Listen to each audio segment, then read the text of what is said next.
Tommy Jaggi, fan-sided, here with Marcus Mosher on the Stack in the Box No Huddle show. Marcus, week 2 is in the books now, and some teams we might be concerned about already. We watched the Chiefs fall to 0-2, Texans as well. We're going to get to all the reactions from week 2. We're going to talk about the teams that are undefeated so far in this race, which ones are maybe contenders and pretenders, Marcus. But let me kick it over to you. Overall thoughts from week 2. It was a fun week. We had some really fun games. I thought for the most part, it was a very entertaining week. And usually week 2, we kind of come back to reality a little bit. Like week 1, there's always some big upsets. Week 2, most of the league is 1-1, so we don't overreact. But I thought it was a fun week. And now I think even this early into the season, Tommy, we kind of have an idea who the elite teams are, who are the contenders, and the teams that just have absolutely no chance. And we'll get to that in a little bit. All right, Marcus, let's start right here with the Kansas City Chiefs and the Texans. But I want to talk about which of these teams might be in trouble. Obviously, when you fall to 0-2, not the end of the season, but we've seen teams in recent years that have tried to really fight back into the playoff race. Like the Cincinnati Bengals come to mind. When you start 1-3, 1-4, it's so hard to get back from that. And so now with the Texans and the Chiefs having an 0-2 start, what are we looking at here? Let's start one at a time. Let's start with the Houston Texans first, Marcus. We saw them play on Monday Night Football. This team is averaging 14 points a game right now, dead last in the NFL. Theoretically, they should have the pieces. They've got a coach, a quarterback. They've got elite pass rushers. What are they lacking here, and are you concerned about them yet?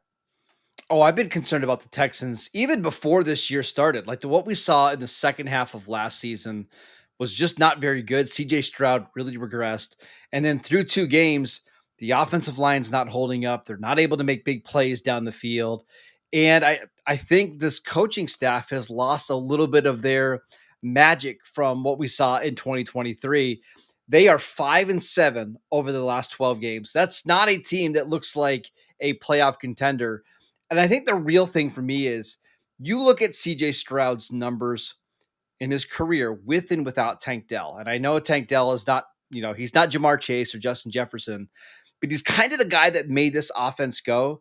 And Stroud has just not been able to figure out a way to be a vertical passing quarterback without Tank Dell in the lineup. And this defense is very good, but the offense is so bad right now, they're not even giving them a chance to win some of these games. Their division is easier than what the Chiefs are, and we'll get to that in a second. But I'm really worried that this Texan team could be like a 7-10 team and not even close to a playoff contender. Yeah, you look at what they did 2 years ago. They had, rookie of the year on both sides of the football in their quarterback, their pass rusher. They don't look like a shade of that team that they once did. I know they played some tough teams so far. You got losses against the Rams, the Bucks, but they've yet to score 20 points in a football game. Like I said, dead last in scoring. They're 23rd in DVOA right now. I don't have a lot of hope for this team. And I think the one thing, Marcus, that could save them potentially is just probably knowing that perennially that AFC South is usually so wide open. We could have seen that go a number of different directions. We obviously saw a wild ending to the Colts game, wild ending to the Jaguars game. And so it's still up for grabs. They're not out of reach yet, but this team does not have the feel of a contender. No, and I will say even last year, that division came down to the last couple of games, and that was not a strong division by any sense, right? So if the division is better at all, and honestly, I think it probably is.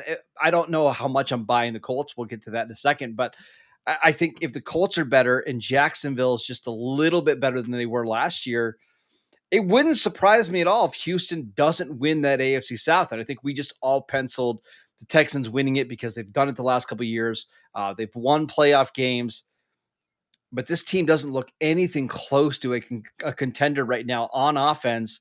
And I think, again, a lot of it is the offensive line. I know they're struggling there, but CJ Stroud didn't have a good offensive line when he came into the league. He didn't have a good offensive line last year. And yet it feels so broken. And I don't know if it gets fixed. Yeah. And when you look at that division, it's like, all right, you got Daniel Jones in there. Trevor Lawrence just lost to Jake Browning in the Bengals. It's you think that the Texans would have a chance. They still do. They've got a quarterback, but he hasn't played like he has since his rookie season. And so you talked about it. The offensive line is an issue. Scoring is an issue right now for the Texans. I think they are in trouble. I think that there's reason to at least tap the panic button right now, and we'll see how they finish out September. But Marcus, I want to talk about the Kansas City Chiefs now, another team that is surprisingly 0-2. You go back to last season, obviously they were destroyed in the Super Bowl. They got that rematch against the Eagles this week. Were not able to pull it off. And I don't think anybody was surprised by that. Eagles are a tough team, really well-rounded roster. But the Chiefs have to start winning these types of games, especially seeing how hot the Chargers are right now. That division is not going to be a gimme this year. Are you concerned at all right now about Kansas City? I have more faith that Kansas City will turn things around and be a good team because they've been in each of these last two games. I thought they had a chance to actually beat the Eagles if it weren't for a couple of mistakes by Travis Kelce. I think the problem with the Chiefs is that the margin of error is so small for them. And this is what the case for them last year. Like they had to win all of these games right at the very end. They were 12-0 in one score games. You can't live that way in the NFL because weird things happen, like a ball tipping up in the air in the goal line, or missing a field goal, or missing an extra point. They're just not the same team that we saw 2 or 3 years ago where they were loaded with talent. We know the problems at receiver. Like, we don't need to talk about the receiver issues. I think that will get solved once Xavier Worthy comes back, once Rashee Rice comes back. But the issue for me, Tommy, is like I watched them against against Philadelphia. They got zero pass rush. Like nobody was winning one-on-one. So Steve Spagnuolo had to blitz, and that puts you in very unfavorable situations. So I think the Chiefs will be okay, but this isn't a team that's going to be the number 1 seed or the number 2 seed. I think it's more likely to be a wild card team, and that's just a new territory for Andy Reid and Patrick Mahomes.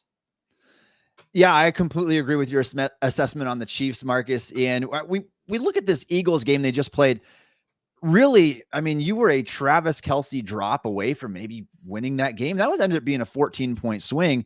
Ball bounces out of his hands, intercepted, turned 60 yards back the other direction. Eagles end up scoring off of that. I think that the Chiefs are fine. I think is probably the correct word to say. They're not elite by any stretch, I don't think, this year. It's hard to call them that when they're 18th in DVOA. They're having trouble sustaining drives, putting points on the board. You said they need receiver help. They need receivers. I mean, it's simple as that. Mike Florio pointed that out. You get Tyreek Hill back. You need receivers. The pass rush isn't there. I think that they are an above average team, but it's hard to call them much more than that. Even with Andy Reid, Patrick Mahomes, they just don't look like the Chiefs of old. Let me ask you this. What do they do well right now? Because they're the worst running team in the NFL by every metric, right? Patrick Mahomes is their leading rusher by a lot. Yeah. They don't throw the ball well down the field. They have turnovers. They don't rush the passer, and their coverage isn't as good as what we've seen in previous years. I think the only reason we're saying they're a good team is because of what they've done in the past. But man, Tommy, I look at their schedule coming up. Like they play the Ravens here in week 4. They play the Bills later in the year.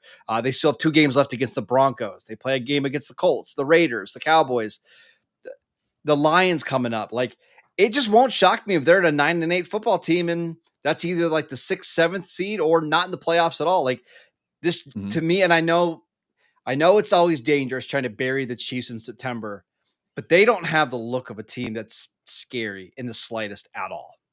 Yeah, I couldn't agree more with you with that, because you asked what they do well, and the answer is kind of nothing right now. I think, honestly, the best thing about their team right now, offense or defense, is just when Mahomes is scrambling for first downs, and that's not going to get you very far in this league. And so it's hard to wrap our heads around it, because we've seen so much success from the Chiefs with under Andy Reid and Mahomes for so long now, that we might finally be seeing, I don't want to say the end of that era, but things really tampering down now, and somebody else taking the crown up above the AFC North. I think even odds makers you're starting to see their belief in this Chiefs team is gone, right? Like the Chiefs were a home underdog last week. That just hasn't happened in the Patrick Mahomes era. This week they play the Giants on Sunday Night Football, the 0-2 Giants with Russell Wilson. In previous years, that it would be a double-digit point favorite. That's a 5.5 point line. Like, it just kind of shows you, like, yeah, they're better than the Giants, but we're not putting them a touchdown better. We don't think they're a touchdown better than the Giants, which is pretty concerning. It's concerning for sure. Marcus, talk about concerning. Let's talk about the Cincinnati Bengals here for a second. Joe Burrow left this contest, hobbled up, walked off the field. Come to find out, he's got a grade 3 turf toe injury that reportedly can sideline him to 3 months. And we're talking like mid-December here. And that's on the early side of the timeline. Like it's, do you expect him to miss all of that time? And if so, Yes. what does this mean for Jake Browning? Do you expect him back at all this year? No, I would be floored if Joe Burrow played another snap this year. Just, there's not a lot of data out there when it comes to quarterbacks with these grade 3 toe injuries. But you look at like most of these other positions, it's like a 8 to 12 month injury. Like, this is a long-term injury. I think it was put out there initially to maybe give some Bengals fans some hope that, hey, if we stay alive in playoff contention, maybe he can come back for wild card. It's not happening. He's not going to play this year. And now Bengals fans have to come to the grips of reality that this is the third time in 6 years where Joe Burrow has a season-ending injury, and it's Jake Browning the rest of the way. And I do think he's one of the better backup quarterbacks in the league. But despite a 2-0 start, it truly doesn't matter. I know that's a really hard spot to be in as a franchise. I know the Cowboys have done that before with Tony Romo in 2015. It sucks, but that's what it is. Yeah, and it's nothing against Browning at all. Obviously, it's when you have the absence of a top 5 player in the game, a guy who was so good. And that combination, as bad as the defense has been, Marcus, in Cincinnati, the combination of Joe Burrow, Jamar Chase, T. Higgins makes them a lethal offense. Your niche is gone now. It's out the window. And now you look at the Bengals, they got games coming up after they play the Vikings. They're going to have Denver on the road. You get Detroit. You get Green Bay at Green Bay. And then in the second half of the season, you're playing Buffalo. You're playing Baltimore. Like, this is not going to end well, I fear, for Cincinnati. It's so unfortunate. And I really do feel, even as a Steelers fan, I feel for Bengals fans because you're kind of wasting just another prime year of what should have been a team that was in contention, or at least a competitive team. And who knows, maybe the defense wouldn't have been good enough to get the Bengals there anyway. But Joe Burrow, Jamar Chase, T. Higgins, that's good enough to have a 30-point per game offense perennially. And it's disappointing that we don't get to watch that this year. Just goes to show how small windows can be in the NFL. Like in 2021, this was a team that was in the Super Bowl. They were a play away from winning the Super Bowl. And look what they've become over the last couple of years. Like, it's been just downhill for the Bengals. Now you're hoping that Burrow can come back fully healthy in 2026, but it's not like he's a super young quarterback. I think he'll be 30 next year. It's very frustrating. It's depressing because the NFL is better when Joe Burrow's out there. We need these elite quarterbacks to make some of these primetime games fun.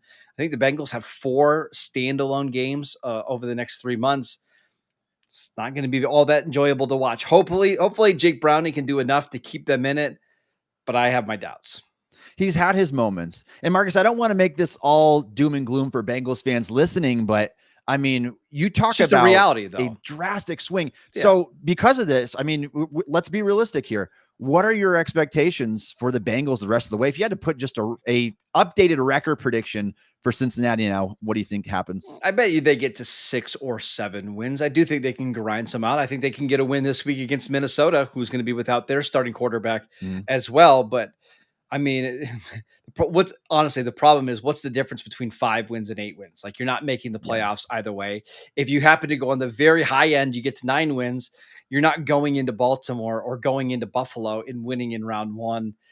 Now, Bengals fans, you're in development mode. You want to see more of Shamar Stewart, who is actually going to miss the next couple of weeks with an ankle sprain. You want to see the offensive line. Can they improve? Can some of the young guys on defense step up?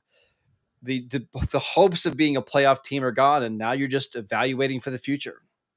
100%. It's about evaluation this year for them. And I mean, you can count on one hand the amount of players who are more important to their respective team than Joe Burrow in the NFL. Huge, huge loss here. Feel for Bengals fans. Marcus, let's talk about the teams that are 2-0 to start the season now. A lot of fans with high hopes out there, and that's fine. It's awesome to get excited about your team. My team is not one of them. Neither is yours. We're going to talk about the 2-0 teams, though. Which ones do you believe in which do you not? And so let's keep it with the Bengals here. We kind of already spoiled that one, but no. Yeah, I would take them out. So let's work backwards, right? I think your top teams in the NFL are the Bills, Packers, Eagles, uh, Ravens in some order, right? Now they're not 2-0, but you get my point. The Bucks, Rams, and 49ers, I think, are all very good teams. The 49ers are very banged up right now. They're still managing to get some wins. It's the Cardinals are the ones that I don't know what to think about because they are 2-0. I think this defense is much improved. They have weapons galore on offense, but do I really think they're a playoff contender? It feels like they're still a year away. We'll see, though. I mean, they've got a lot of talent on both sides of the ball. They've done some great things this offseason, including like bringing in Josh Sweat. But of the teams outside of the Bengals, they're probably the ones that I trust the least. I think that's fair. I mean, I'm looking at that list right now. Yeah, definitely not the Bengals. I don't trust the Colts either. I mean, I feel like I've made that clear. And they were a fluky special teams play away from not being on this list right now. But we'll see. I mean, their offense at least looks competent now. For what it's worth, I mean, they're 5th in DVOA right now. But I don't think the Broncos have been as strong as we were expecting.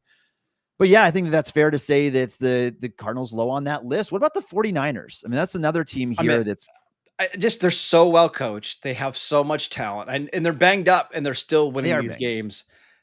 I kind of just have blind trust with the 49ers here. Also, their schedule is impossibly easy this year. Like they might not even be a good team and they're going to get to 11 wins. So I think they're a team that we don't watch them a lot early in the season because there's going to be a lot of guys out there that you don't know who they are.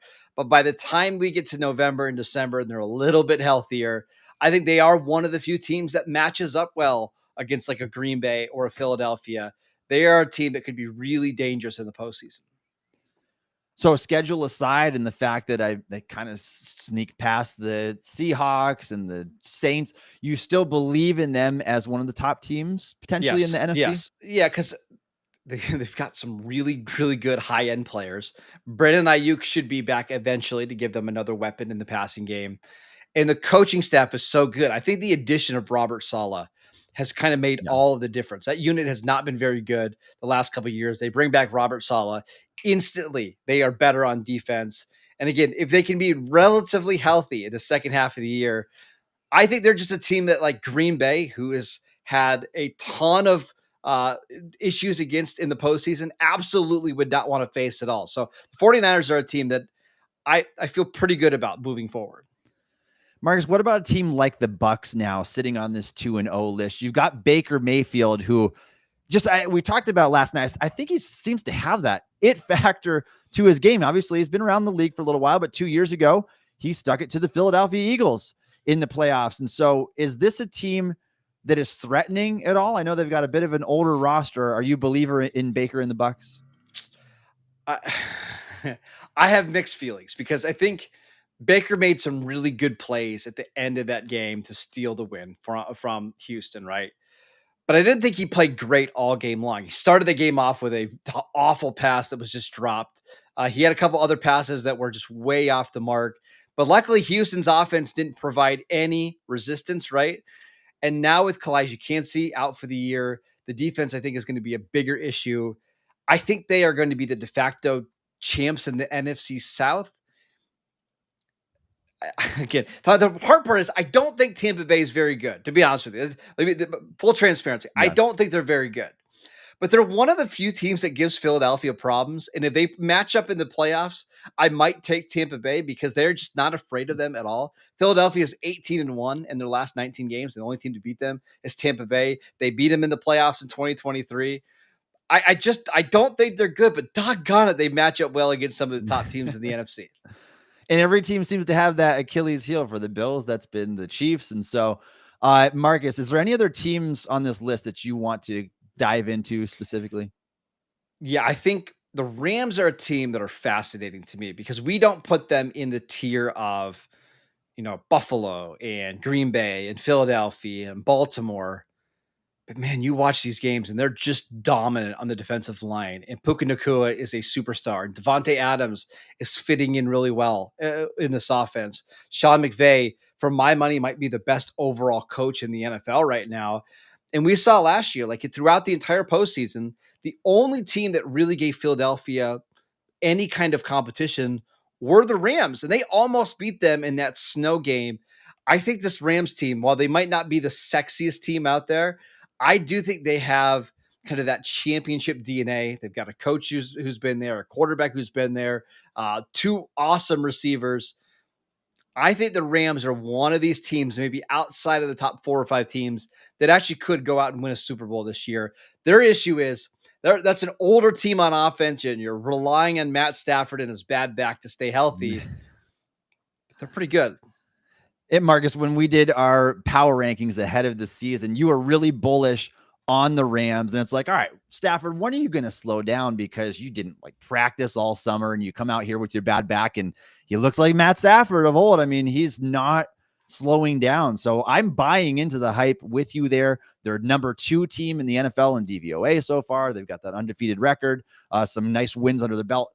So I think that they could be it. I think that they could be legit. The thing is with them, like so many teams, it hangs on by a thread, and Stafford's health will 100% dictate how far that team goes. But such is the case when you've got a franchise quarterback. Also, would it surprise you, Tommy, that Jimmy Garoppolo is the backup in Los Angeles? If Jimmy Garoppolo has to play 4 games, would it shock you if he goes 3-1? Yeah, I mean, that's the thing. Still. And I think that he would be fine. I think that they've got a respectable backup. Obviously, hasn't seen a lot of action recently, and you're still talking about a significant downgrade. But I went back and just watched some of the throws that Stafford made on the All-22, and it's like you're moving up in the pocket still as a 38-year-old and throwing with arm angles into double coverage and threading the needle. I'm like, how are you doing the things that you're doing still at that age and with the bad back and everything? And so definitely impressed by him, impressed by that team overall. And so, Marcus, if there's no ball else you want to dive into right now, we can talk about our 5 teams in the NFL after week 2. I've got my 5, and I think that there's even a 6th one there. And I kind of go back and forth between number 5 and number 6. I think I already know which one you're going with that way. But who would you list as your top 5 teams now entering week 3? Let's do number 1. I'm curious. Who do you think is the best team in the league right now? The Green Bay Packers. Yeah, that's who I And I say that fairly confidently after watching the Eagles. I do think that the Eagles probably should have lost to the Chiefs if Kelsey catches that touchdown and it doesn't result in a 14-point swing. But I look at the Packers and I see no roster holes. I see a franchise quarterback. I don't think that he's a tier 1 quarterback, but I think Jordan Love is a franchise quarterback who's been inches away from making more big plays. The Micah Parsons addition has been huge for a defense that was already good. It already didn't have holes. I think that they are maybe the most well-rounded roster in the league, possibly even taking the crown over from the Eagles. I would have them 1A and 1B, but I would go Packers. And honestly, that's what I have. I've got Green Bay at 1 and Philadelphia at 2. And this is where the AFC has better quarterbacks, and there's nobody going to argue that. And I think you can make a case that Jordan Love is playing like the best quarterback in the NFC right now. But the rosters, the overall talent in the NFC is just so much better than what Buffalo is. Buffalo has, in my opinion, the best player in the NFL in Josh Allen. But man, you go position by position, and it's hard to find a spot where they're better than Green Bay or Philadelphia. These 2 teams are absolutely loaded. I think the difference for me with Green Bay compared to Philadelphia is they just have, and again, it's really hard to quantify this, but they have this swagger about them right now where they feel like a team that's ready for the moment. Whereas Philadelphia, they've won these first 2 games, but Tommy, doesn't it almost feel like they're going through the motions a little bit? You don't see the same energy and excitement around this Eagles team. It's like they know they're so talented. They know they're more talented than anybody they're going to face. And they don't even have to throw the ball to win these games. Maybe that changes as we get closer to the playoffs, but I think Green Bay just has a little bit more of that edge right now to them. Yeah, and I think the Eagles, there are, I don't want to say reasons to be concerned. I think that they are a bona fide Super Bowl contender.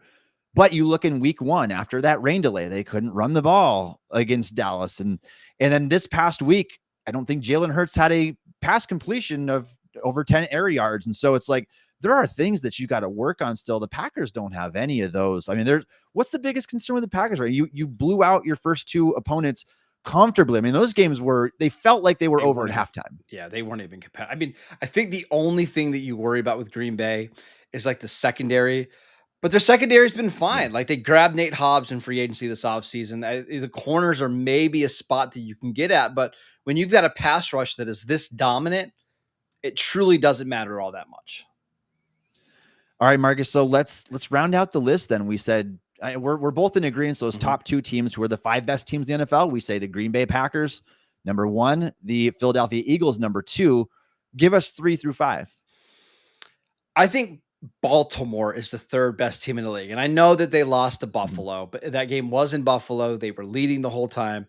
I just think their overall roster is better than what the Bills is right now. And I think you put them on a neutral field. I do think the Ravens win that game, but I think Buffalo and Baltimore are interchangeable. I just like Baltimore's roster a little bit more, but that's, to me, those are the clear top 4 right now. I think it's Green Bay, Philly, Baltimore, Buffalo. And if you want to change up the order, that's fine. But I have a hard time putting anybody else into that tier. Man, we are in unison on this for sure. I would agree. I think that Baltimore is the 3rd best team in terms of overall roster talent. And I think that Lamar Jackson is the 2nd best quarterback in the NFL behind Josh Allen right now. The Bills are so Allen dependent, and that's fine because Allen is, my money, the best player in the league. But I think that the overall strength of the roster is going to aid it's going to aid the Ravens tremendously once it comes to the postseason time again. And so I would agree. I think that, I mean, you said it, 1A, 1B is Packers and Eagles, and then you're looking at Ravens and Bills. And then I have 2 that are in this next group too that are hard for me to decide between. Marcus, who's your 5th team? I've got the Rams, and I think the Chargers are another team that can be considered, but I've got the Rams because of all the reasons that we previously mentioned. Like they're very young on defense. They've got some awesome pass rushers up front. The offensive line is also really good. And I think that's maybe the difference for me between like the Chargers and the Rams is I just have a lot more faith in this Rams offensive line right now. And again, they're so well coached. They have a quarterback who only gets better in these big games. And again, I think they match up with all of these top end teams really well. Like we saw them go play Buffalo last year and blow the doors off of Buffalo. I feel really good about the Rams being a championship caliber team this year. Those are the 2 teams that I had as well, Marcus, the Los Angeles teams. For the sake of argument and for what I said before the start of the season in our power rankings, I'm going to stick with the Chargers just barely over the Rams. And I think that you can kind of look at the parallels between these teams and say they both have a great head coach. They both have a star quarterback. Defenses are both playing really well. I mean, Justin Herbert has been phenomenal so far this year, especially that first game that he had. I would put the Chargers as my number 5 and the Rams as my number 6, but it's really close. Yeah, I mean, if Justin Herbert can get the kind of protection that he got last night against the Raiders, like he's going to dice you up. I always call him the Robo QB because if he's protected, he's going to deliver the ball accurately no matter where it's at. It can be 75 yards down the field, and he's going to put it in the right spot. I just worry about everything else when it comes to the Chargers. The offensive line, they've already suffered a big injury with Rashawn Slater. Khalil Mack suffered what looks like to be a season-ending elbow injury. They couldn't run the ball at all last night against the Raiders. The secondary still terrifies me, but when you got a quarterback that is as good as Justin Herbert, you're going to be in every single game, and he can outduel. I'm not saying he's better, but he can outduel any quarterback in any single game, and that always gives you a shot. Yeah, they're legit. I truly think that they are. And both of those LA teams, the Rams are number 2 in DVOA. The Chargers are number 3, trailing closely behind them. Number 1 team, to no surprise, Green Bay Packers in a tier of their own, 54.8% DVOA, way above the rest of the pack here. Can I ask you And one Marcus, question real quick yeah, before go we ahead. move on? If there's going to be one kind of outside the box team that comes into this top 5, like not any of the ones that we mentioned, is there a team for you that could do it? Because I think the team for me is actually the one that you played the Steelers last week. It's Seattle. I think Okay. Seattle's defense is very, very good. And Mike They can McDonald's doing create. good things. Yep, they can create pressure with the front four. They played that game even without their All-Pro cornerback Devon Weatherspoon, who was out. Nick Imamwari, their safety, he was out that game. I just think this defense is incredible, and now they can run the ball with Clint Kubiak calling plays. I don't think anybody's going to really buy into Sam Darnold, and I get it after what happened last year. But I do think Seattle's one of these dark horse teams to be like, all of a sudden they're in the NFC Championship game and we never predicted it. They just kind of have the makings of a team that's very well balanced and they can play in different types of games. Yeah, I mean, they obviously were really good against the Steelers in week 2. The team that I would point to, Marcus, is a team that maybe we're just a little bit too low on, thinking that they would have a bigger impact losing their coaching, is offense and defense coordinators. That's the Detroit Lions, who looked tremendous in week 2. I mean, put a 52 burger against the Ben Johnson and the Chicago Bears. And so I would say the Lions are still good. Obviously, they're still immensely talented. Didn't look that way in week 1, but maybe it's just because they were playing the Packers. But I think I would still say the Lions are up there. Yeah. The problem with Detroit is that if you can pressure Jared Goff, it just disrupts the entire offense. Mm-hmm. But there's just going to be very few teams that can create the kind of pass rush that Green Bay has. So I think that's a good call by you. All right, Marcus. We talked about the teams we believe are the top 5 teams entering week 3 now. Who is your favorite team to earn the number 1 pick in the draft? And so not necessarily the discussion that you want to have if you are a fan of maybe one of these 0-2 start teams here in the NFL, but some things are looking really dismal at this point already. And obviously we're early in the season. We can turn things around. But who do you think out of the teams that we watched, the sloppiness of the beginning of the season, September football, who do you think is on track to earn that top pick this year? That's a really because the easy part is just say, okay, hey, take one of these 0-2 teams. They're only going to get 2 wins. But honestly, more often than not, it's one of these teams that like gets an early season win and then just completely falls off. Like I won't be surprised if it's a team that we already mentioned, the Bengals. Like Joe Burrow covered up so much. And again, we know that Jake Browning is a really good backup. But the difference between the 4th best quarterback in the league, and let's call Jake Browning the 25th, and that's maybe even being kind, is massive. And it wasn't like we were projecting this Bengals team to make the playoffs anyways. You look at their upcoming schedule, like they could lose 8 straight, and all of a sudden they're 2-8. And at that point, maybe the Bengals make the case of, hey, it makes more sense for us long term to rest Trey Hendrickson or rest Jamar Chase and T. Higgins. I think they are a team because of the schedule, because of the division. I won't be shocked if they end up with only 3 wins this year.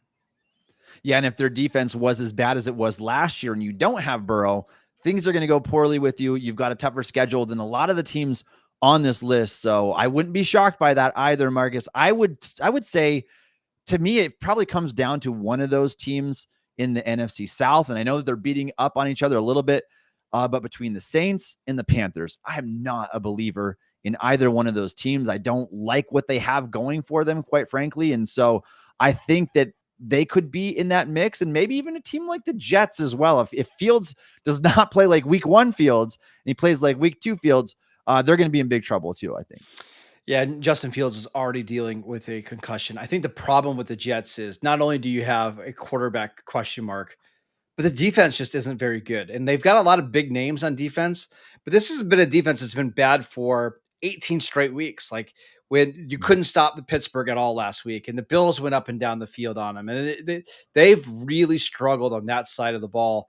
And again, they play a fairly difficult schedule. I think the team that we're all watching is Miami here because Miami plays Buffalo this week in week 3. If they go 0-3, does that become a team where Mike McDaniel gets fired? Do they trade Tyreek Hill? What does the offense look like? They already have a significant amount of injuries. We know they're not really built for December and January football. I think Miami is another team that's worth watching here.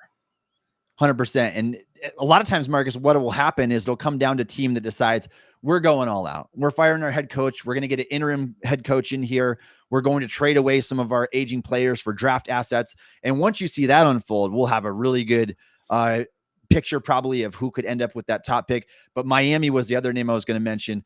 Definitely in that discussion. I was a big Mike McDaniel believer a couple of years ago when they were scoring over 30 points a game. I mean, that offense does not look the same. The defense is bad. I think that they are legitimately in that discussion right now. We've got a big Monday Night Football game coming up here next week. It's Jets at Dolphins. Monday Night Football. Somebody has to win. Somebody's got to win. And honestly, it sounds wild, but there's a good chance that both those teams are 0-3 going into that game. And the loser's probably going to be favored to have the number one pick. Because like you look at Miami's schedule after that game, you've got games with like the Chargers, the Falcons. You've got another game with the Bills, the Buccaneers, the Patriots, the Commanders, the Ravens. It could get ugly really fast for Miami.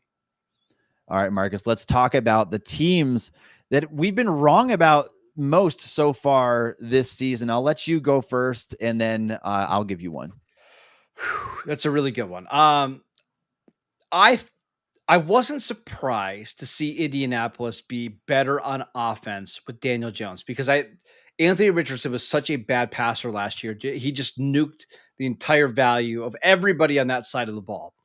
But I'm surprised at how much better they are on defense than maybe what I initially thought. Like you look at that cornerback room, maybe the worst in the league, and their best pass rusher, Liatu Latu, didn't play last week with an injury, and the linebackers don't give you a lot of confidence. But to win the first two games, for the offense to be moving the ball up and down the field, they just have the look of a team that's competent. And honestly, that's not something we've said about the Colts over the last couple of years.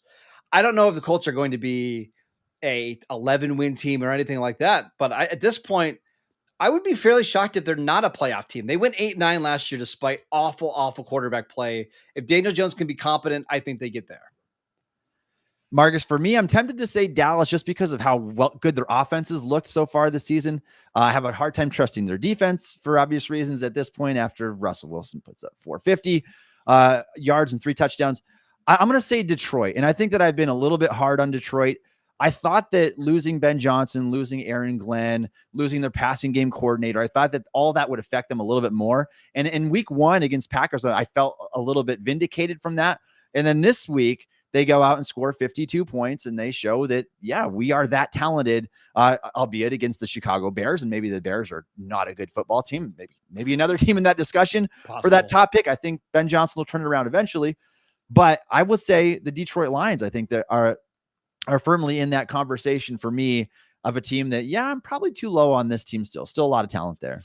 Yeah, I mean, I think the effects of Ben Johnson leaving are going to take a year or two, right? Once the talent starts to get a little bit worse, you lose. Honestly, you've seen it a little bit, right? The offensive line just isn't quite as good as it was last year, and that's why a team like Green Bay was able to run roughshod all over them. But I think because you still have so much talent on that side of the ball, you are probably going to be a playoff team. I think they're going to get to 10 or so wins. They're going to beat up on all of these lesser teams and the teams that they're favored against.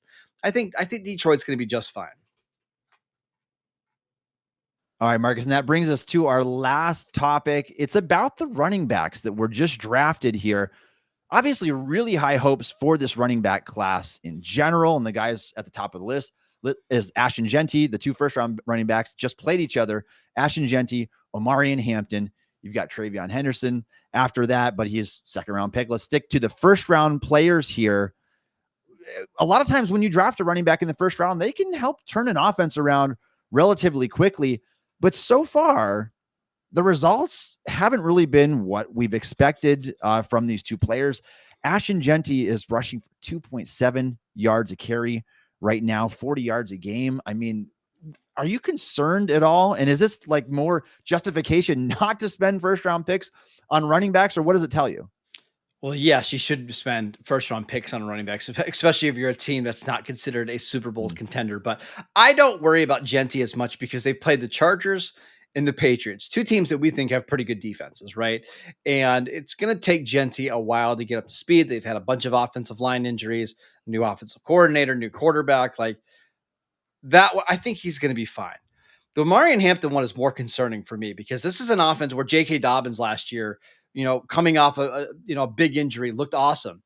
And I think Hampton has only looked fine. He doesn't look Yeah. special at all. He's not somebody that's particularly fluid or great at, breaking tackles.